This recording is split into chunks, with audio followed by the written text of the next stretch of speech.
That isn't your medicine, the maid's daughter whispered, uncovering a billionaire family's betrayal and a silent inheritance scheme worth $75 million. The moment it began wasn't loud, it was surgical.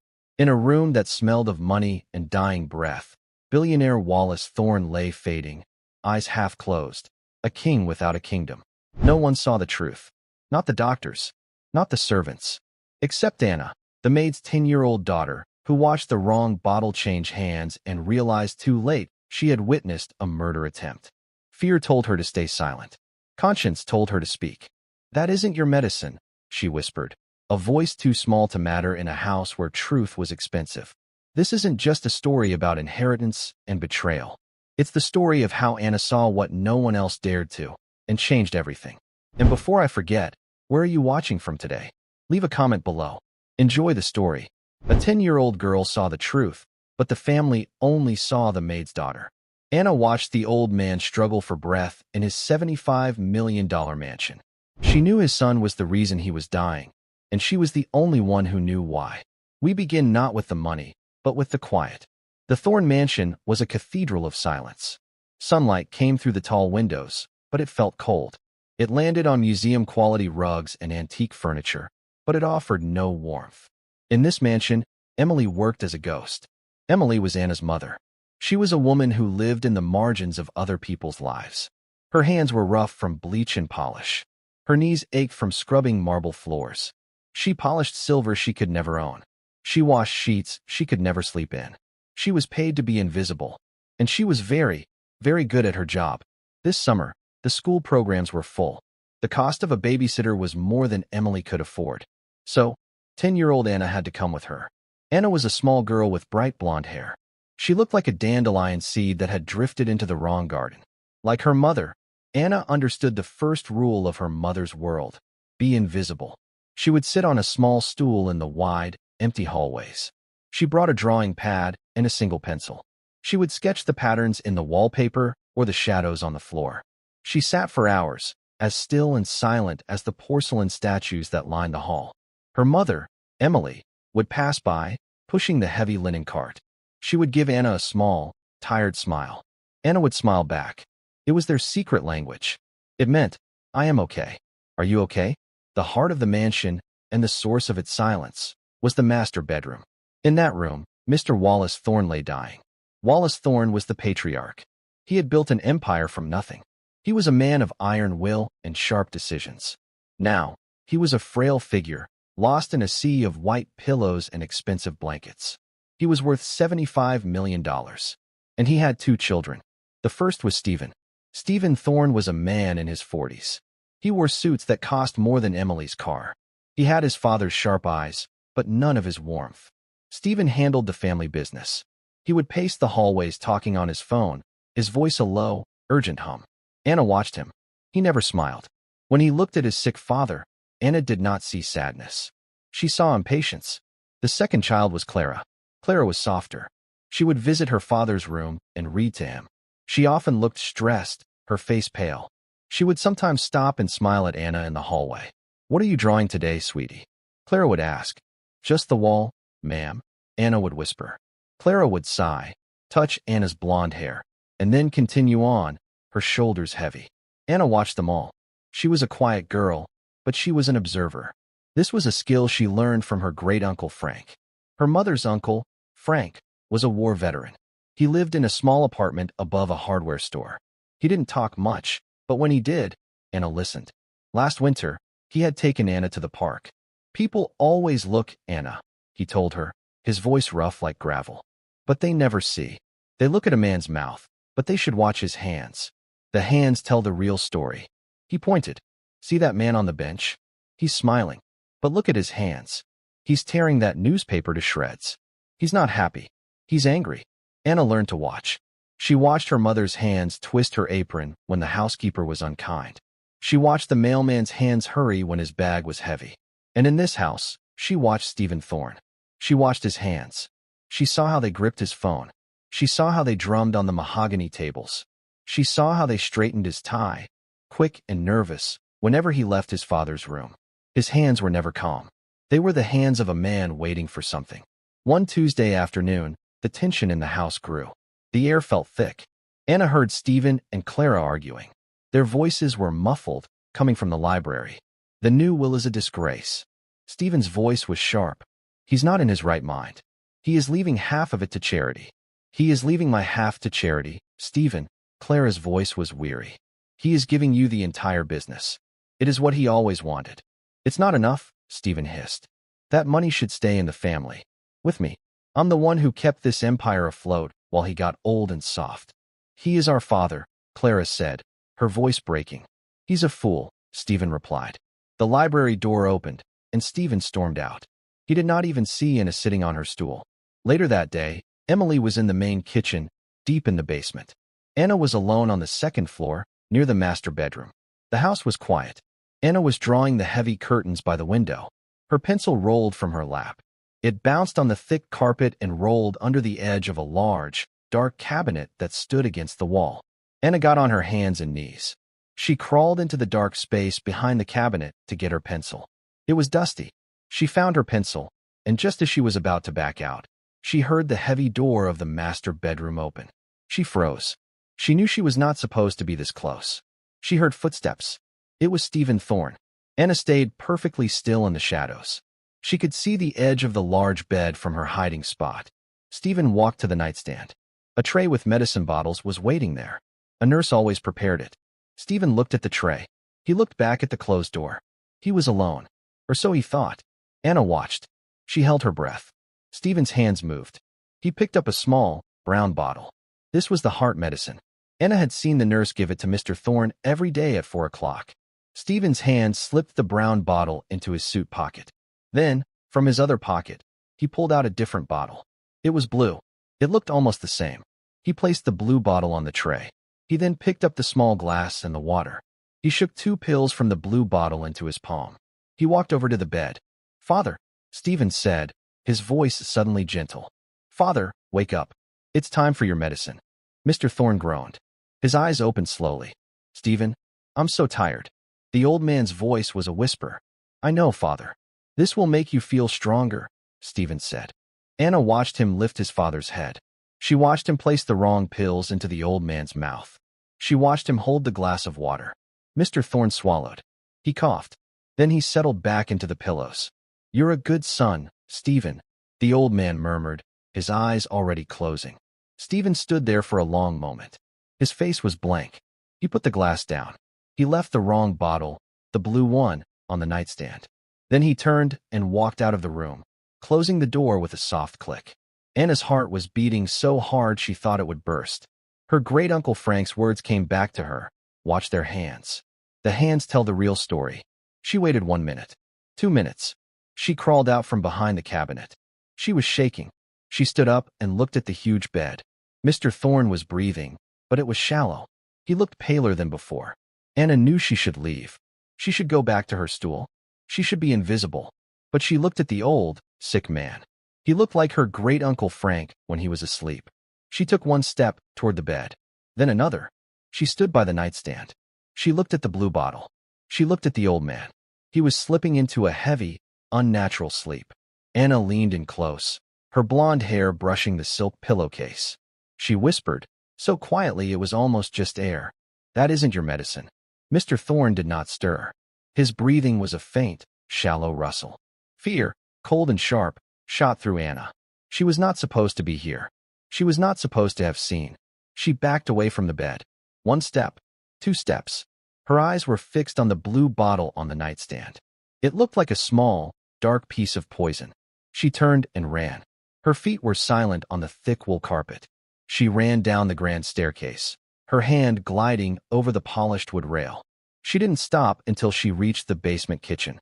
This room was different from the rest of the house. It was warm. It smelled of bleach, but also of the soup Emily was simmering for the staff. Emily was standing at a large steel sink, washing a pot. "Mama," Anna said. Her voice was a small gasp. Emily turned, wiping her hands on her apron. Her face was tired, but it softened when she saw her daughter. "What is it, sweetie? You look like you've seen a ghost." I think Mr. Stephen is hurting his father." Emily's small smile vanished. She dried her hands completely and knelt, so her eyes were level with Anna's. This was serious. What do you mean, Anna? Don't say things like that. That's a terrible thing to say. I saw him, Anna insisted. Her words tumbled out, fast and jumbled. I was hiding, behind the cabinet. He came in. He had a different bottle. A blue one. He put the brown bottle in his pocket and gave Mr. Thorne the blue one. He changed the medicine. Emily listened. Her expression was hard to read. It was a mix of fear and disbelief. Anna, are you sure? Yes, Mama. The nurse always gives the brown one. He used a blue one. And Mr. Thorne, he looked sicker. Emily stood up. She looked around the kitchen, even though they were alone. She was checking for other ghosts, other maids, other listeners. Anna, you must be mistaken, Emily said, but her voice was low. Mr. Stephen is his son. He loves his father. He didn't look like he loved him, Anna said. He looked blank. And I heard him arguing with Miss Clara. He was angry about the money. Emily's hand shot out and gripped Anna's shoulder. It wasn't rough, but it was firm. You will not say that word again, Emily whispered. You will not talk about the money. You will not talk about the medicine. You were not there. You did not see anything. Do you understand me? But Mama, he's sick. I understand, Emily said, her voice sharp. What I understand is that my job pays for our apartment. It pays for your food. It pays for your shoes. And I keep that job by not seeing. Tears welled in Anna's eyes. It was the wrong answer. It was the one answer she didn't expect. You are a child, Emily said, her voice softening now. She pulled Anna into a hug. The apron smelled like soap. You don't understand these things. These are adult things. You probably just saw him give an extra pill or a different kind of pill. The doctor changes them all the time. You are not a doctor, Anna. I am not a doctor. She held Anna at arm's length. Promise me, you will not mention this to anyone. Not me. Not Miss Clara. No one. You will go back upstairs. You will sit on your stool. And you will draw. That is all. Yes, Mama, Anna whispered. But as she walked away, a cold knot settled in her stomach. Her mother was wrong. Her mother was just scared. Anna went back to the second-floor landing. She sat on her stool. She picked up her pencil. She tried to draw the pattern on the rug. But all she could draw was a small, blue bottle. For the next 2 days, the house changed. The silence was heavier. Mr. Thorne was no longer just sick. He was fading. The family doctor, a man named Dr. Miles, came and went. He was a small man with a neat mustache. He always looked hurried. Anna watched him leave the master bedroom, followed by Stephen. It's just the progression of the illness, Dr. Miles said, snapping his bag shut. At his age, it can be very rapid. We are doing all we can to make him comfortable. I understand, Doctor, Stephen said. His face was a perfect mask of sad concern. Thank you for coming so quickly. Clara stood nearby, twisting a handkerchief in her hands. But he was better last week. He was sitting up. He was talking. Clara, please, Stephen said, putting a hand on her arm. The doctor has explained it. We knew this was coming. It just seems so fast, she whispered. Her eyes were red. Dr. Miles nodded. It often does. I've adjusted his pain management. That should help him rest. Anna watched from her stool. She watched the doctor. She watched Stephen. Her great-uncle Frank had told her something else. When a man is lying, he'd said, he tries too hard. He'll give you too many details. Or he won't look at you. But a real liar, a good one, he looks right at you. He believes his own lie. That's the one you watch out for. Stephen looked right at his sister. He looked right at the doctor. He looked right at the nurse. He was a good liar. Anna knew she was the only one who had seen the truth. Her mother had chosen to be blind. The doctors were not looking. And Clara was too full of grief to see. It was just Anna, a 10-year-old girl with a pencil. She felt a new feeling. It wasn't just fear. It was anger. It was a cold, hard anger that she had never felt before. They were letting this happen. That evening, the nurse, a kind woman named Mrs. Boyd, was changing Mr. Thorne's linens. Anna saw her come out of the room, pushing a cart. The cart held a small, clear plastic bag. In the bag were empty medicine cups, tissues, and other trash. And a small, blue bottle. It was empty. Mrs. Boyd pushed the cart toward the service elevator. She was called away by the housekeeper for a moment. She left the cart in the hallway. Anna's heart hammered. This was her chance. She looked down the hall. No one. The housekeeper was talking to Mrs. Boyd by the stairs. Anna slipped off her stool. She moved quickly. She reached the cart. Her hands were shaking. She put her hand into the plastic trash bag. She grabbed the small blue bottle. It was light. She shoved it deep into the pocket of her dress. Anna, what are you doing? Anna spun around. It was Clara. Her eyes were puffy from crying. Anna froze. She felt the shape of the bottle in her pocket. I was just looking at the cart, ma'am, Anna said. Clara looked at her, confused. You shouldn't be touching the medical supplies, honey. It's not safe. I'm sorry, Anna whispered. She backed away toward her stool. Clara sighed, not angry, just tired. She put a hand to her head. It's all right. Just stay on your stool. It's better if you stay clear. Clara walked away toward her own room. Anna sat down. Her legs felt like water. She did not move for an hour. She clutched the bottle in her pocket. She had done it. She had the proof. But then a new, terrible thought hit her. What did she have, really? It was an empty bottle. What did it prove? Stephen would just say the doctor ordered it. He would say it was a new medicine. He would say Anna stole it. He would say she was a thief. And her mother would be fired. They would be thrown out. They would have no home. Anna felt the cold, hard plastic. It was not proof. It was a trap. She felt a wave of despair. She was just a little girl.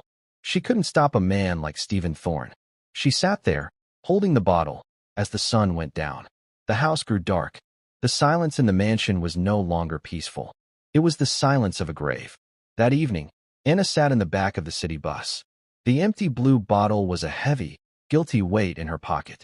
She and her mother sat side by side, but they were miles apart. The rattle of the bus engine filled the silence between them. Emily's shift had ended. She had found Anna, not on the stool, but standing by the window, staring at the long shadows on the lawn. Anna, it's time to go, her mother said. Her voice was strained. Anna just nodded. As they walked down the long gravel path to the main gate, Emily stopped. She pulled Anna behind a large, dark hedge, out of sight of the main house. What is in your pocket? Emily asked. Her voice was a low hiss. Anna looked at the ground. Show me. Now. Slowly, Anna pulled out the small blue bottle. Emily's face went white. It was a kind of fear Anna had never seen before. It was not the fear of a spider or a dark room. It was the fear of true, life-altering ruin. You stole this, Emily whispered. She grabbed the bottle. From the medical trash. Anna, do you know what this is? This is jail. For you. For me. They will say we are thieves. They will say we are trying to harm them. They will fire me. But Mama, I don't care. Emily's voice was fierce, but her eyes were terrified. I told you. This is not our world. This is not our fight. These people, they are sharks. And we are just small fish in their pond. They will eat us, and they will not even notice. He's killing him. Anna cried, the words finally bursting out. And we will be on the street. Emily countered. Is that what you want? You want us to have no home? Because I will be fired. Right now? And no one will ever hire a maid who steals from the trash, who makes up stories about her employer. She crouched down, gripping Anna's arms. This is not a game. This is our life. You must let it go. You must forget everything you saw. Emily's face crumpled. Please, Anna. I am begging you. I cannot lose this job. I cannot lose you. Anna looked at her mother. She saw a woman who was not weak, but who was trapped. A woman who had been fighting for so long. She only knew how to survive. Anna nodded. The anger inside her turned into a cold, hard stone of sadness. Okay, Mama. Emily's shoulders slumped in relief. She stood up. She quickly wrapped the blue bottle in a napkin from her lunch bag and shoved it deep into her own purse. I will throw this in a dumpster in the city, she said. Far away from here. And we will never, ever speak of it again. The bus ride continued in silence. Anna watched the city lights pass by. Her proof was gone. Her mother would not help her. Mr. Thorne was going to die, and Stephen would win. She felt a wave of total despair. She was just a little girl. She couldn't stop it. Then, she thought of her great-uncle Frank. She remembered visiting him after he had a fall. He was in his small apartment, his arm in a sling. They said I was stuck, he told her, nodding at the cast. Doctor said, Frank, you can't fight with one arm. I told him, son, if you're outmatched, you don't fight their fight. You change the battlefield. Anna sat up a little straighter on the bus seat. Her mother was right. She couldn't fight Stephen. The bottle was his fight. He had more bottles. He had the doctor. He had all the money. She needed to change the battlefield. What did that mean? She couldn't prove what Stephen was doing. But what if she didn't have to? What if she just had to stop it? The thought hit her like a small shock. The blue bottle was the poison. The brown bottle was the medicine. Stephen had taken the brown bottle. He must have it. He wouldn't throw it away. He would need to put it back after Mr. Thorne was gone. To hide what he had done, Anna had a new plan. She was not going to prove anything. She was going to find the real medicine. The next morning, the atmosphere in the Thorne mansion was not just quiet. It was heavy.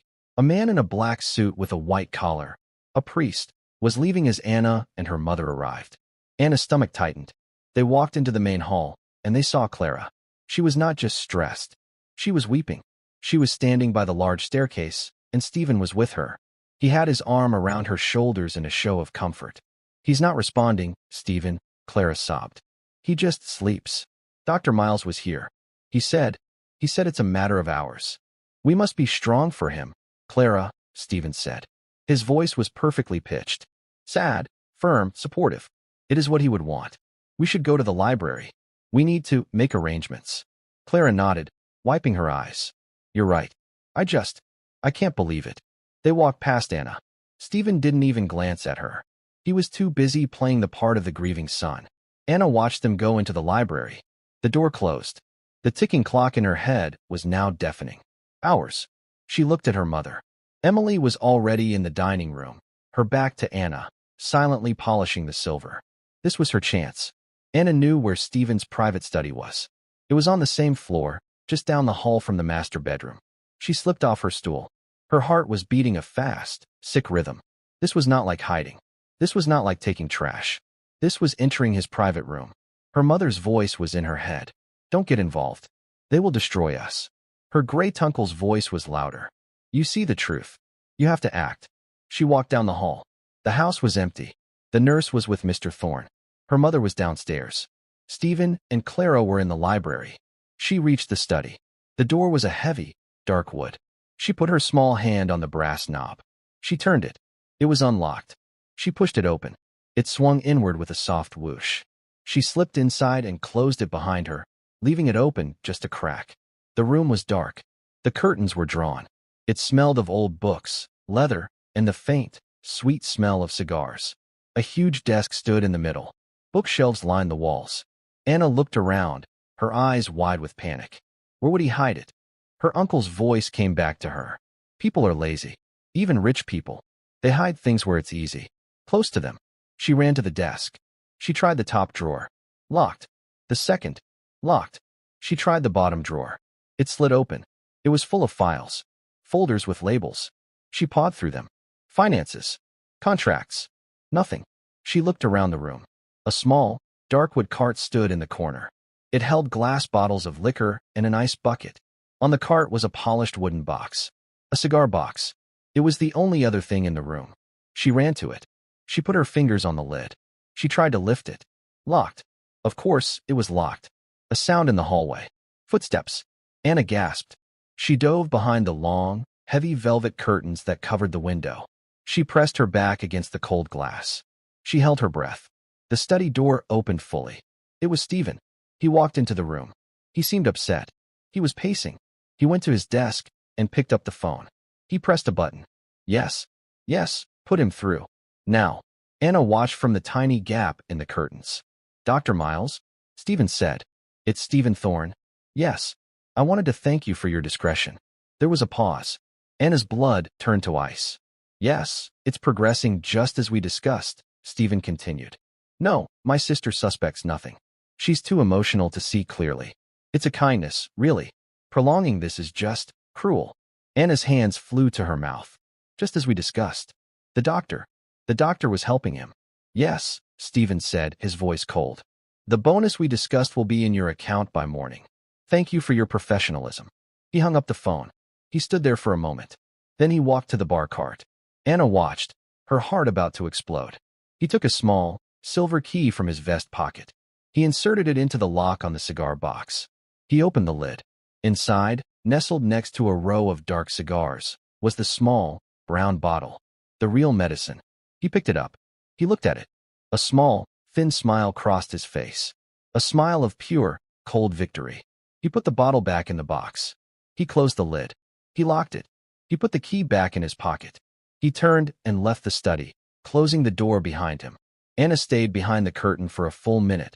shaking so hard her teeth chattered. She knew everything. The doctor was paid. The medicine was locked away. The key was in Stephen's pocket. It was impossible. The battlefield had changed, and she had lost again. She sank to the floor behind the curtain. She wanted to cry. She had failed. Mr. Thorne was going to die, and the man killing him was going to get everything. She sat there for a long time. Then, she heard footsteps again. Soft. Hesitant. The study door opened a crack. "Anna?" a voice whispered. Anna peeked out. It was Clara. Her face was white. "Anna? Are you in here? I saw you come in." Anna stepped out from behind the curtain, her face streaked with tears. Clara rushed to her. "What are you doing? You can't be in here. If Stephen finds you." "He's paying the doctor," Anna blurted out. Clara froze. "What? He was just in here. On the phone. He's paying Dr. Miles a bonus, because it's progressing as discussed. He said you were too emotional." Clara stared at Anna. She was seeing the girl for the first time. Not as the maid's daughter. Not as a piece of furniture. What are you saying?" Clara whispered, but her eyes showed that she already knew. "He's killing him," Anna said. "The medicine. He swapped it. The real medicine, the brown bottle, it's in that box." Anna pointed to the locked cigar box. Clara looked at the box. She looked at Anna. She thought of the sudden decline. The way Stephen took over all communication with Dr. Miles. The way the doctor avoided her eyes. The strange, sweet smell on her father's breath that she hadn't noticed before. It all clicked into place. The denial shattered. "That monster," Clara breathed. Her grief turned instantly into a white-hot, silent rage. "He is killing our father." She looked at Anna. "You are very, very brave." "The key is in his pocket," Anna whispered, her voice trembling. "We can't get it." Clara's face hardened. She was a thorn. She had been soft and sad, but she was still her father's daughter. "No," Clara said. "We can't. But I know where the other key is." Clara Thorne looked at the small, 10-year-old girl. The child who had seen what she, his own daughter, had refused to see. "My father," Clara said, her voice a tight wire, believed in redundancy.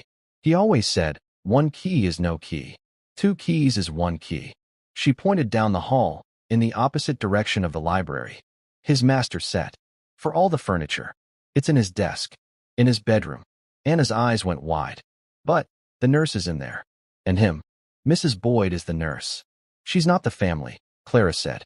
A cold authority had entered her voice. It was the authority she had avoided using for years.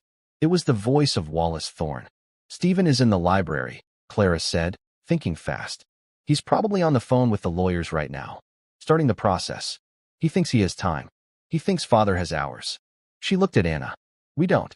We have minutes." Clara grabbed Anna's hand. It was no longer a gentle, absent-minded pat. It was a grip of partnership. "Stay with me. Do exactly as I say. And be silent." They left the study, closing the door softly. The hallway was a long, silent tunnel. Every step on the plush runner felt like a drumbeat to Anna. They were walking toward the danger. They reached the master bedroom. The door was open a few inches. Inside, they could hear the soft, rhythmic puff of an oxygen machine. Clara pushed the door open. The room was vast and dim. The curtains were drawn against the morning light. The only sound was the oxygen machine and the rustle of the nurse, Mrs. Boyd, who was tidying the far side of the room. And in the center, the enormous bed. Mr. Thorne was a still, pale shape under the sheets. Mrs. Boyd turned, startled. "Oh, Miss Thorne. You're back." "Mrs. Boyd," Clara said. Her voice was calm, but brittle. "I'd like a moment alone with my father, please." The nurse looked surprised. "Of course, ma'am. But Dr. Miles said—" "I know what the doctor said," Clara interrupted. "He said we should be making him comfortable. And I wish to sit with him. Alone." "All right," Mrs. Boyd said. She was a kind woman, but she was an employee. She smoothed her uniform. "I'll just be in the hall. He's not in any pain. The new dosage from Dr. Miles is keeping him very, very peaceful." "Yes," Clara said, her eyes boring into the nurse. "I'm sure it is." Mrs. Boyd nodded, a little flustered by Clara's tone. She slipped out of the room, pulling the door almost shut, leaving it open just a crack. The moment the lock clicked, Clara moved. Anna was right behind her. Clara didn't look at her father. Not yet. She couldn't. If she looked at his face, she knew she would break.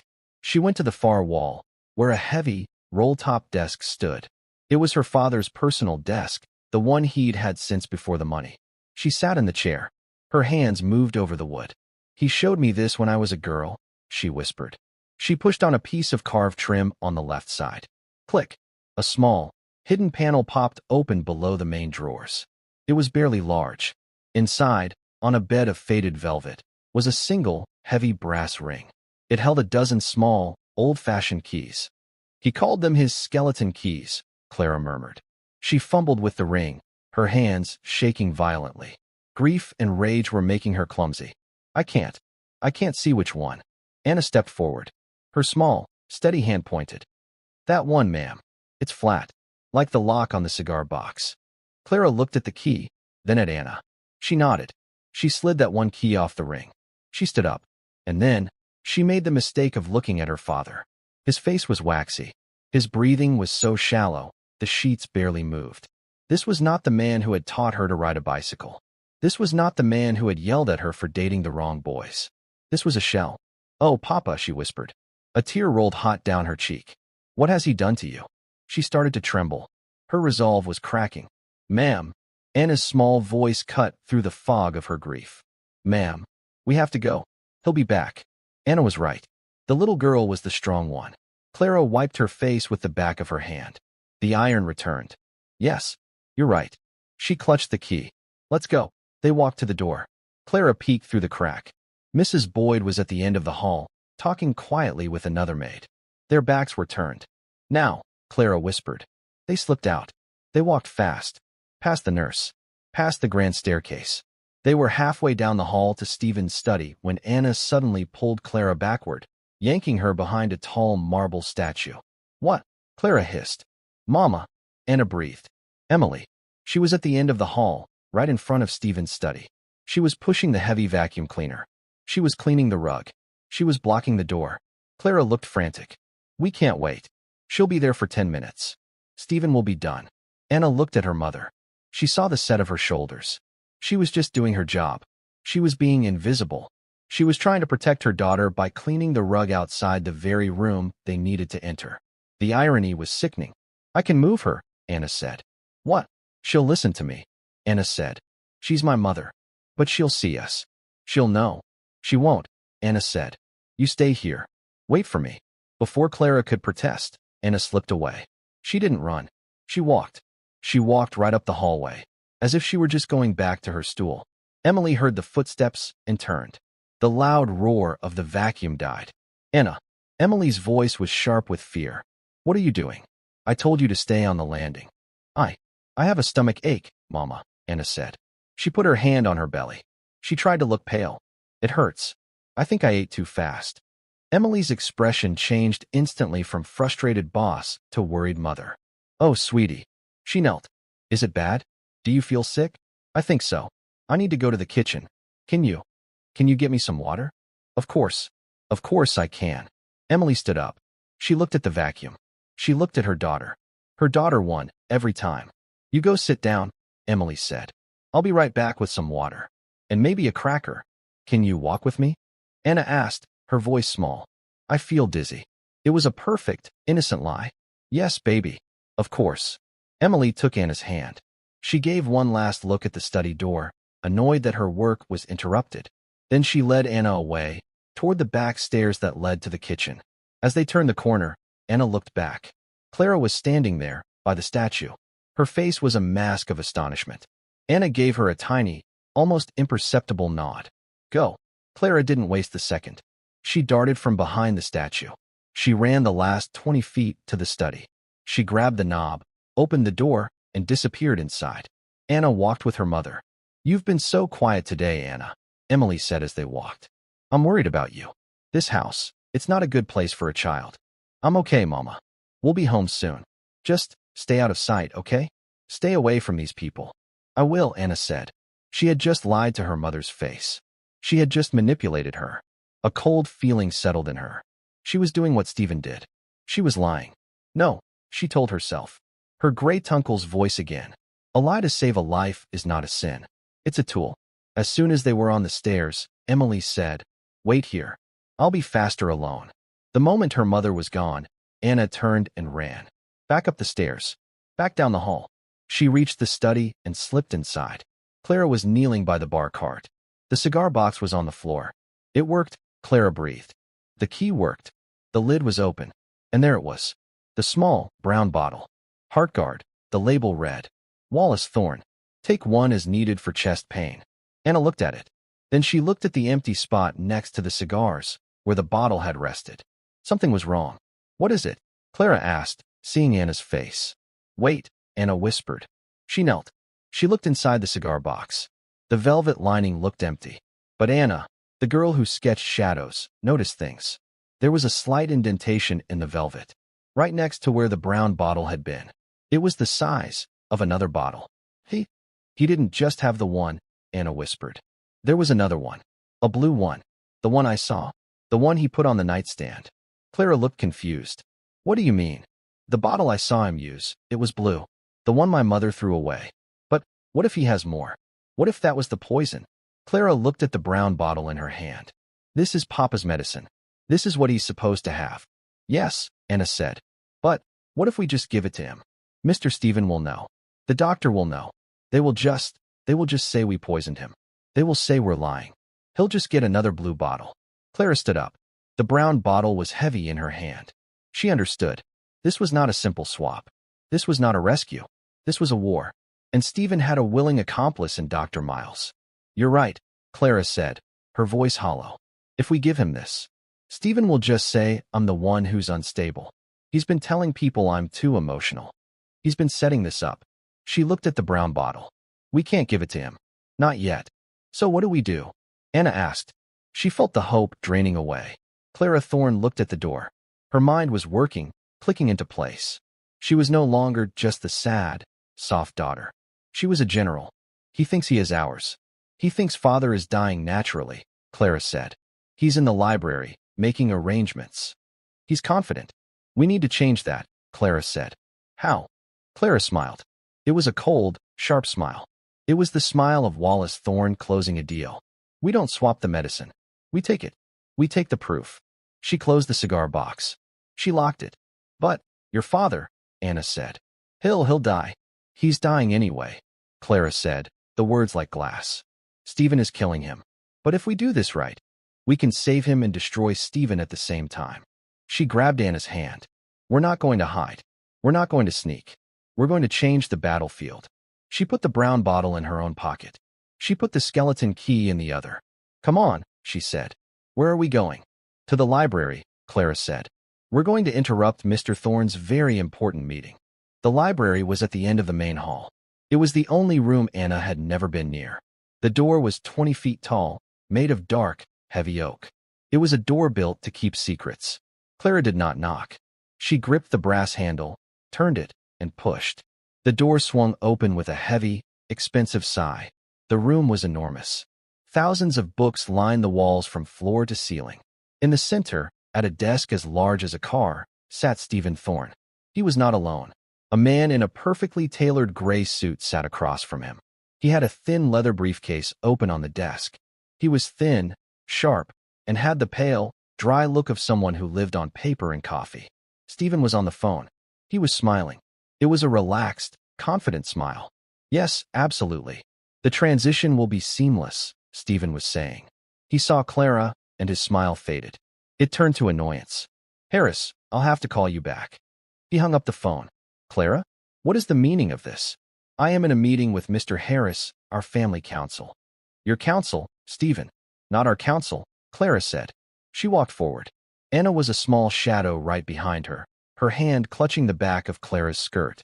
The lawyer, Mr. Harris, stood up. He was polite, but his eyes were sharp. He was an observer, just like Anna. Miss Thorne, the lawyer said, my deepest condolences. Stephen was just updating me on your father's condition. He was he? Clara said. She stopped at the edge of the desk. She looked at her brother. The soft, sad woman was gone. A stranger was looking at him. Clara, you are not well, Stephen said, his voice lowering into a tone of false sympathy. This is all a shock. And you've brought a child? This is highly inappropriate. Take her and go lie down. We can talk later. We'll talk now, Clara said. She took the small, brown bottle from her pocket.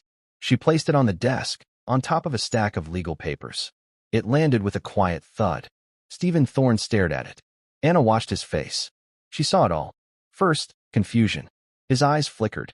He did not understand. Second, a flash of pure, cold panic. He thought, the box. How did she get in the box? His hand, almost without thinking, twitched toward his vest pocket. The key is still here. Third, recovery. He rebuilt his mask of calm. It was fast, but Anna saw it. The lawyer saw it, too. Mr. Harris's eyes narrowed by a tiny fraction. What is this, Clara? Stephen asked. He tried to laugh. Are you bringing me trash? That is father's heart medicine, Clara said, her voice low and clear. The real medicine. The one he is supposed to take. The one that you took from his room. The lawyer, Mr. Harris, stopped moving. He did not blink. Clara, this is insane, Stephen said. He stood up, placing his hands on the desk. A show of power. You are hysterical. Father's medicine is on his nightstand. Dr. Miles has been administering it all day. No, Anna said. Her voice was tiny, but in the huge, silent room, it was as loud as a gunshot. Stephen looked at Anna as if he had just seen an insect. What did you say? That isn't his medicine, Anna said, repeating the words she had whispered to the dying man. The medicine on the nightstand is blue. You put it there. You took this one. The brown one. Stephen's face turned dark red. This is madness. Harris, are you hearing this? My sister has conspired with the maid's daughter to make these filthy accusations. He pointed a shaking finger at Anna. This child should be removed. This is what happens when we let the help run wild. Mr. Harris did not look at Stephen. He looked at Clara. Miss Thorne, the lawyer said, his voice like dry leaves. That is a very serious claim. You are suggesting that your brother, in conspiracy with Dr. Miles, is accelerating your father's decline. I am saying, Clara replied, that my brother is murdering our father for $75 million. And this girl is the only one who was brave enough to see it. It's a lie, Stephen shouted. He was losing his cool. She's a child. She's lying. She's probably a thief. Am I? Clara asked. She reached into her other pocket. She pulled out the single, old-fashioned skeleton key. She placed it on the desk next to the brown bottle. Stephen froze. He knew that key. This is father's master key, Stephen, Clara said softly. The one for all his furniture, including your little cigar box. The one you keep locked in your study. Stephen's blood drained from his face. He was no longer red. He was white. He was a ghost. He was trapped. Mr. Harris, the lawyer, watched Stephen's face. He had his proof. It was not the bottle. It was not the key. It was Stephen's silent, terrified confession. Mr. Thorne, the lawyer said to Stephen. Perhaps you should explain. Stephen just stared. He opened his mouth. No sound came out. The library door burst open again. It was Emily. She was out of breath. She had run from the kitchen. Her face was frantic with panic. Anna, she cried. Oh, thank God. Anna, what are you doing? I am so sorry, sir, ma'am. I told her to wait. She saw the room. The angry brother. The cold sister. The silent lawyer. And her daughter, standing in the center of it all. Emily's world collapsed. Oh, no. No, no, no. Stephen saw his escape. He saw the weak link. He pointed at Emily. Your daughter is a thief. She has been in my private study. She stole this key. She stole this bottle. She is a liar. Emily looked at the items on the desk. She looked at her daughter. She remembered the blue bottle from last night. Anna, Emily whispered, her voice breaking. What did you do? I told you. I told you to leave it. Apologize. Apologize now. Tell them you were playing. She grabbed Anna's arm. Please, sir. She's just a child. She doesn't understand. She likes to find things. We will leave. I will pack. We will go. No, Mama, Anna said. She did not pull away. She just stood firm. Anna, please. Emily begged, tears streaming down her face. They will call the police. They will take you. This is not our life. We cannot win this. He's right, Mama, Anna said. Her voice was steady. It was the voice of her great-uncle Frank. I did go in his study. I did watch him. Emily sobbed. Why? Because I saw him, Anna said, turning her eyes back to Stephen. I saw you swap the medicine 2 days ago. And I heard you on the phone. Today, in your study, you were talking to Dr. Miles. You said, it's progressing just as we discussed. You said Miss Clara was too emotional to see clearly. You said his bonus would be in his account by morning. The room was completely still. Mr. Harris, the lawyer, slowly sat down. He had heard enough. Stephen Thorne looked at the 10-year-old girl. He was not looking at a child. He was looking at his executioner. You little brat, he hissed. It is over, Stephen, Clara said. She picked up the brown bottle. Mr. Harris is here. My mother's maid is here. And Anna is here. We have the medicine. We have the key. And we have the truth. The truth, Stephen said, a wild, desperate energy coming into his eyes. You have nothing. You have the word of a 10-year-old. You have a crazy, grieving sister. I have Dr. Miles. I have the facts. My father is dying. Naturally. It is a tragedy, but it is natural. Then you won't mind, Clara said, if we go to his room. All of us. Right now. And we give him his real medicine. No, Stephen yelled. The word was a reflex. Everyone stared at him. He can't be disturbed, Stephen stammered. Dr. Miles said, it could be a shock to his system. A shock of living? Clara asked. She started to walk toward the door. We are going. Mr. Harris, I want you to be a witness. The lawyer stood. I believe that is a wise course of action. No. Stay here, Stephen shouted. He ran to the door, blocking it. You can't. I am the executor of this estate. I am in charge of his care. I forbid it. Clara stopped, her face just inches from her brother's. Get out of my way, Stephen, or I will have you removed. By whom? He sneered. You and the help? No, a new voice said. A deep, rough, and unbelievably tired voice. It came from the hallway. A figure was standing there, leaning heavily on the doorframe. He was in a silk robe, his hair a mess. He was pale. He was trembling. But he was standing. It was Wallace Thorne. The library was frozen in a moment of impossible silence. Stephen Thorne looked at the figure in the doorway as if he were seeing a ghost. His face, which had been white with panic, was now a mask of utter, sickening disbelief. Papa, Clara whispered. The brown medicine bottle, the proof she had guarded so fiercely, slipped from her hand. It rolled unnoticed onto the priceless Persian rug. She didn't care. She ran to him. Papa, you're standing. She caught him as he sagged, his strength failing. She held him up. How? Wallace Thorne's eyes never left his son. I, Stephen stammered. He backed away from the door, stumbling into the heavy desk. You're supposed to be asleep? Wallace's voice was a dry, terrible rasp. Yes, that was the plan. Your plan. He leaned on Clara, his breathing heavy, but his gaze was like iron. I heard you, Stephen. From my room. The door was open. I forbid it, you said. You were forbidding your sister from saving my life. No, Stephen protested, his voice cracking. It's not. She was trying to hurt you. With that medicine, Dr. Miles said. Dr. Miles is a paid criminal. Wallace cut him off. And you are a fool. He looked past his children, past the lawyer. His eyes, clouded with sickness but still sharp, found Anna. She was standing small and terrified, half hidden behind her mother. I was in the fog, Wallace said, his voice quiet, forcing everyone to lean in. The pills you gave me, Stephen. The blue ones. The new dosage. They were heavy. I was so tired. I was letting go. He held Anna's gaze. And then I heard a voice. It was very small. A whisper. He looked right at Anna, and a flicker of recognition, of gratitude, moved across his pale face. She whispered, That isn't your medicine. Emily gasped, her hand flying to her mouth. She finally, truly, understood. That little voice, Wallace continued. It was the truth. It was a single, tiny light in the dark. And I knew I wasn't just dying. I was being murdered. By my own son. He had fought the fog. He had pretended to be deeper in sleep than he was. He had heard the argument in the hall. He had heard Clara and Anna leave the study. He had used every last shred of his legendary will to pull himself from the bed and follow the sound. He had arrived just in time to hear his son's final act of betrayal. You wanted the money, Stephen, Wallace said.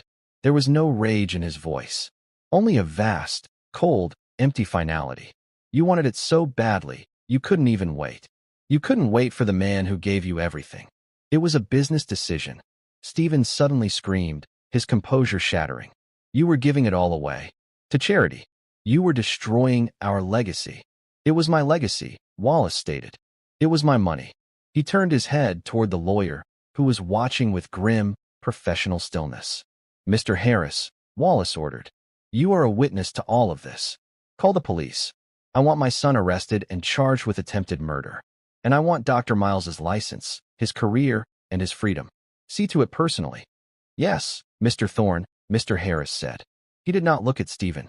He pulled out his phone and walked to the far side of the library. Stephen Thorne did not shout. He did not run. He just collapsed. He fell backward into his large leather chair. All the power, the arrogance, the cold confidence, it was gone. He was nothing but an empty suit. He covered his face with his hands. Clara was weeping, her head on her father's shoulder. I'm so sorry, Papa. I was here. I didn't see it. It's all right, child, he murmured, patting her hair.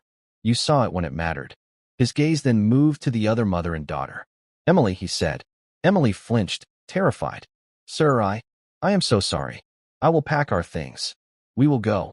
You will stay, Wallace commanded, his voice gaining a fraction of its old strength. You will be my personal housekeeper. You will run this entire house. From now on, you will answer only to me and my daughter. You will be paid what you are truly worth. Emily looked at him, stunned into silence. Finally, Wallace Thorne looked at Anna. The old billionaire, the patriarch of a $75 million empire, and the 10-year-old maid's daughter. The most powerful man in the room, and the girl who had been invisible. And you, he said. His voice softened. What is your name? Anna, sir, she whispered. Anna, he nodded, as if committing it to memory. You have brave eyes. You don't just look at the world. You see it. You saved my life. He looked at the desk, at the stacks of papers Mr. Harris had been preparing. The papers that would have given Stephen everything. He wanted the money, Wallace said, almost to himself. Now, he will learn what it is to have none. He looked at Clara. We are changing the will. Today, Stephen is written out. He will not get $1. He will not get one chair. He will have to learn what it means to earn a living. The inheritance. Emily stammered. It all goes to you, Miss Clara. Clara looked at her father, her eyes still red. Papa, I don't care about the money. I only care about you. I know, Wallace said, which is why you are worthy of it. He took a deep breath. The business is yours, Clara. The house is yours. But the $75 million. He looked back at Anna. The $75 million is going into a new foundation. It will be for the education of children who have no one to speak for them. Children who are taught to be invisible. He smiled, a true, warm smile. We will call it the Anna Foundation. And when you are old enough, Anna, you will have a permanent seat on the board. For a moment, no one spoke. Stephen sobbed quietly into his hands, a broken man. Emily was crying, but for the first time in her life, her tears were not from fear or exhaustion. They were tears of relief. Clara was holding her father, a new, strong light in her eyes. And Anna just stood there. She had come to the mansion as a ghost, a small dandelion seed in the wrong garden. She had been told to be invisible, but she had chosen to see. And that's where our chapter closes tonight. I hope this little detour gave you a moment to breathe, to wander away from the everyday. I'm curious where you're tuning in from. Maybe you're relaxing with a warm drink, on a quiet porch somewhere, or winding down after a long day. Tell me in the comments. I always check them. If you'd like to journey through more stories together, tapping like and subscribe truly helps us keep going. We're constantly working to make each tale better than the last, so your feedback is always welcome. Thanks for sharing a piece of your time with me. Until the next story.